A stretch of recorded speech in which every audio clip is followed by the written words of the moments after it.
The debate में आपका स्वागत है।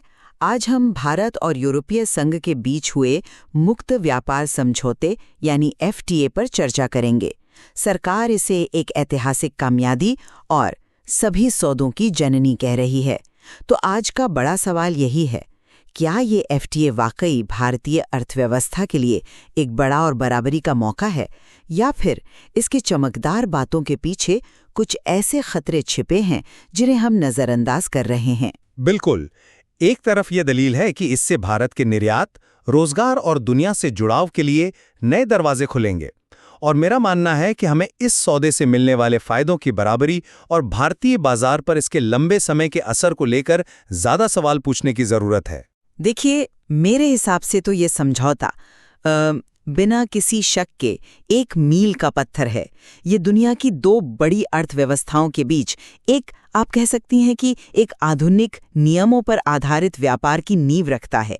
सबसे बड़ी बात यह है कि भारत के लगभग 99% से ज्यादा निर्यात को यूरोपीय संघ के बाजारों में बिना किसी रोक-टोक के पहुंच मिलेगी। जरा सोचिए, हमारे कपड़ा, चमड़ा, रत्न और आभूषण जैसे क्षेत्र जिनमें लाखों लोग काम करते हैं, उन्हें अब तक वहां 10 से 12% तक का टैक्स देना पड़ता था। ये समझौता उस बाधा को एक झटके में हटा देता है।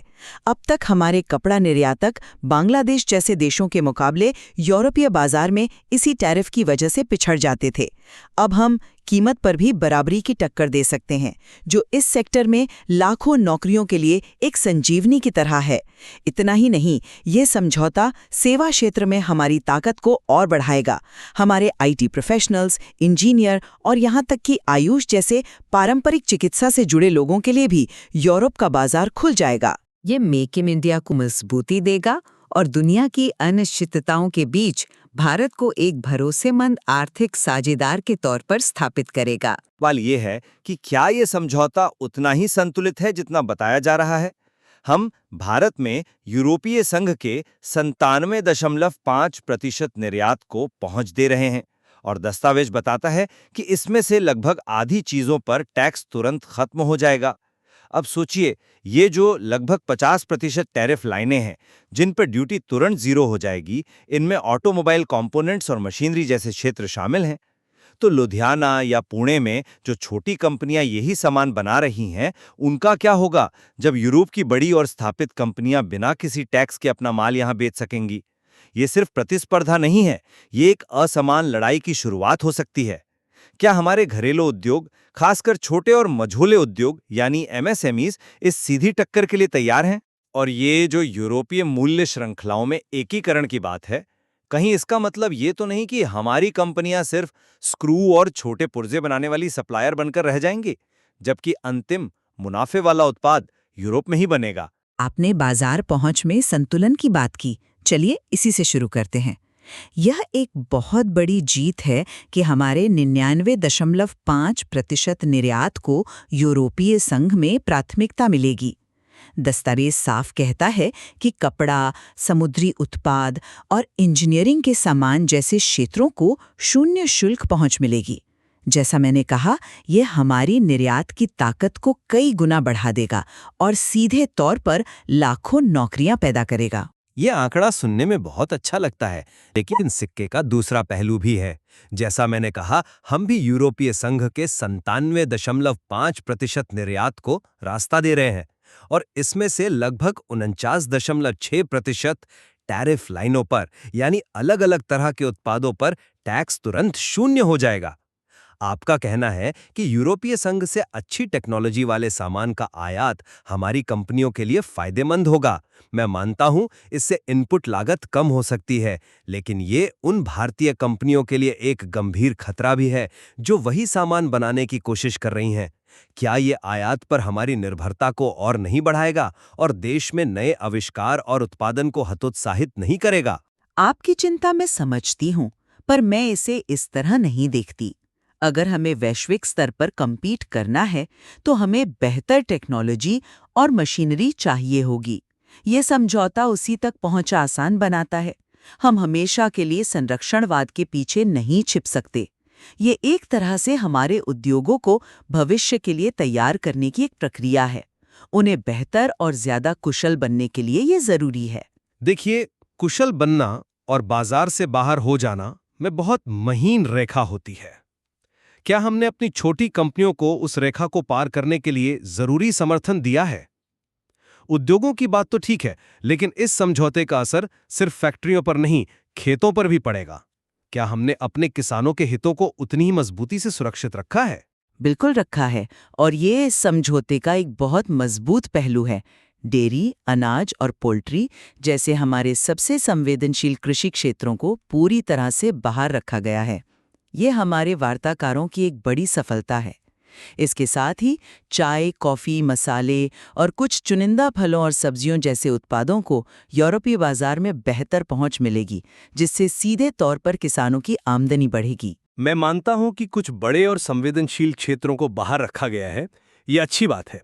लेकिन दस्तावेज में सेब, नाशपाती, आड़ू और कीवी जैसे यूरोपीय फलों के लिए टैरिफ रेट कोटा यानी TRQ की बात कही गई है। इसका सीधा मतलब है कि एक तय मात्रा तक तो ये फल कम टैक्स पर भारत आ सकेंगे, लेकिन उस सीमा के बाद ज्यादा टैक्स लगेगा। सुनने में एक सुरक्षा कवच लगता है, पर सवाल यह है कि ये सीमा कितनी बड़ी है। क्या ये इतनी बड़ी है कि हमारे किसानों का बाजार पहले ही खराब हो जाए? हिमाचल प्रदेश या कश्मीर के सेब उत्पादकों के लिए ये एक सीधी चुनौती है, जो पहले से ही बाजार में बने रहने के लिए संघर्ष कर रहे हैं। तो क्या ये सुरक्षा पूरी तरह से मजबूत है? आपकी चिंता बिल्कुल जायज़ है, और हिमाचल के सेब किसानों पर इसका क्या असर होगा, इस पर सरकार को नज़र रखनी होगी। TRQs का मतलब पूरी तरह बाजार खोलना नहीं होता है, ये एक सीमित पहुंच है। लेकिन हमें बड़े परिप्रेक्ष्य को भी देखना होगा।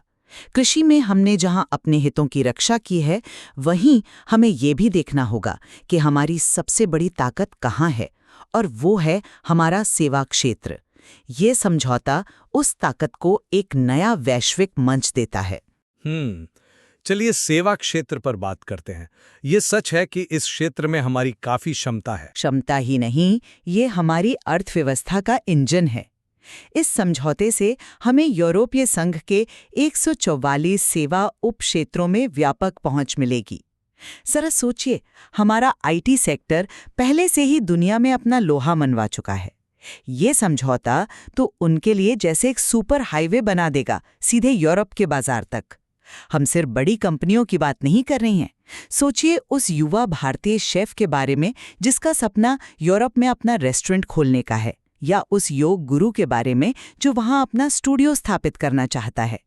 ये समझौता उनके लिए भी रास्ते बनाता है। भारतीय प्रोफेशनल्स, उनके परिवारों के लिए भी यूरोप में आना जाना आसान बनाया गया है। ये हमारी प्रतिभा के लिए वैश्विक दरवाजे खोलने जैसा है।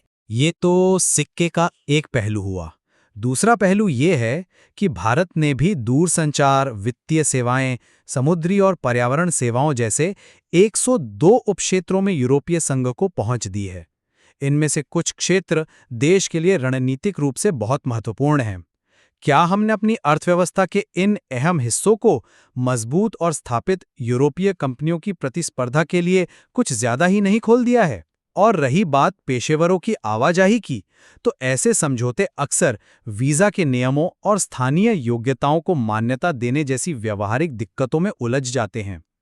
कागज पर किए गए वादे जमीन पर कितने खरे उतरेंगे, ये देखना भी बाकी है। आपकी बात में वजन है, पर मैं इसे इस तरह नहीं देखती। पहली बात, ये प्रतिस्पर्धा हमारे अपने सेवा क्षेत्र को और अधिक कुशल और विश्वस्तरीय बनने के लिए प्रेरित करेगी। दूसरी बात, ये समझौता इन व्यवहारिक दिक्कतों को सुलझाने के लिए एक औपचारिक मंच प्रदान करता है, जो अब तक हमारे पास नहीं था। बिना समझौते के तो हमारे पेशेवरों को और भी ज्यादा मुश्किलों का सामना करना पड़ता। अब कम से कम बात करने और हल निकालने का एक तय रास्ता तो होगा। उम्मीद करते हैं कि ऐसा ही हो। लेकिन एक वर्ग है जिसकी चिंता मुझे सबसे ज्यादा है, और वो है हमारे छोटे और मझोले उद्योग यानी MSMEs। आपने कहा कि समझौता उन्हें सशक्त बनाएगा, लेकिन मुझे डर है कि नतीजा इसका उल्टा भी हो सकता है। नहीं, बिल्कुल नहीं। ये समझौता खास तौर पर MSMEs को ध्यान में रखकर बनाया गया है। दस्तावेज में इसका जिक्र है कि झींगा और एल्यूमिनियम जैसे उत्पादों में MSMEs के लिए कोटा तय किया गया है, ताकि वे बाहर से कच्चा माल लेकर भी अपना उत्पाद यूरोप भेज सकें। ये उन्हें यूरोपीय मूल्य श्रृंखलाओं में शामिल होने और अपने निर्यात को बढ़ाने का एक सुनहरा मौका देता है। यही तो मेक इन इंडिया का असली मतलब है। एक मिनट रुकिए, ये जो यूरोपीय मूल्य श्रृंखलाओं में एकीकरण की बात है, इसे थोड़ा और समझने की जरूरत है। मूल्य श्रृंखला का मतलब है किसी उत्पाद के बनने की पूरी प्रक्रिया, कच्चे माल से लेकर अंतिम उत्पाद तक। इस श्रृंखला में एकीकृत होने का मतलब अक्सर एक अधीन आपूर्तिकर्ता बनना होता है, जो कम मुनाफे पर काम करता है और जिसके पास न वो दाम तय करने की ताकत होती है और न ही कुछ नया करने की। क्या हम अपनी एमएसएमईज को वैश्विक मंच पर प्रतिस्पर्धा के लिए तैयार कर रहे हैं, या उन्हें केवल एक बड़ी यूरोपीय मशीनरी का एक छोटा, आसानी से बदला जा सकने वाला पुर्जा बना रहे हैं? ये एक बहुत निराशावादी नजरिया है। मेरे हिसाब से ये एकीकरण एक सीढ़ी की तरह है। आज जो एमएसएमई एक यूरोपियन कंपनी को पुर्जे सप्लाई कर रहा है, वो कल उनसे टेक्नोलॉजी सीखकर, वैश्विक मानकों को अपनाकर खुद एक बड़ी कंपनी बन सकता है। घर पर बैठकर वे कभी भी ये अनुभव और पहुंच हासिल नहीं कर सकते। ये समझौता उन्हें वो पहला कदम उठाने का मौका देता है। और उन्हें दोहरी मार भी झेलनी पड़ती है। एक तरफ वे निर्यात के लिए यूरोपीय कंपनियों पर निर्भर होंगे और दूसरी तरफ घरेलू बाजार में उन्हीं की बड़ी कंपनियों के सस्ते और बेहतर अंतिम उत्पादों से मुकाबला करेंगे। जरा सोचिए, एक भारतीय खिलौना बनाने वाली छोटी कंपनी जो पहले से ही चीनी खिलौनों से परेशान है, अब उसे यूरोपीय मानकों वाले खिलौनों से भी अपने ही बाजार में लड़ना होगा।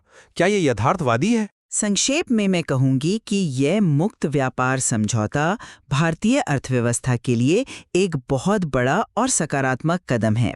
ये निर्यात पर आधारित विकास को बढ़ावा देगा, कपड़ा, चमड़ा और इंजीनियरिंग जैसे क्षेत्रों में लाखों नौकरियां पैदा करेगा और भारत को दुनिया के मंच पर एक प्रमुख आर्थिक शक्ति के रूप में स्थापित करेगा। और ये सब करते हुए हमने कृषि जैसे अपने संवेदनशील हितों की भी पूरी तरह से रक्षा की है।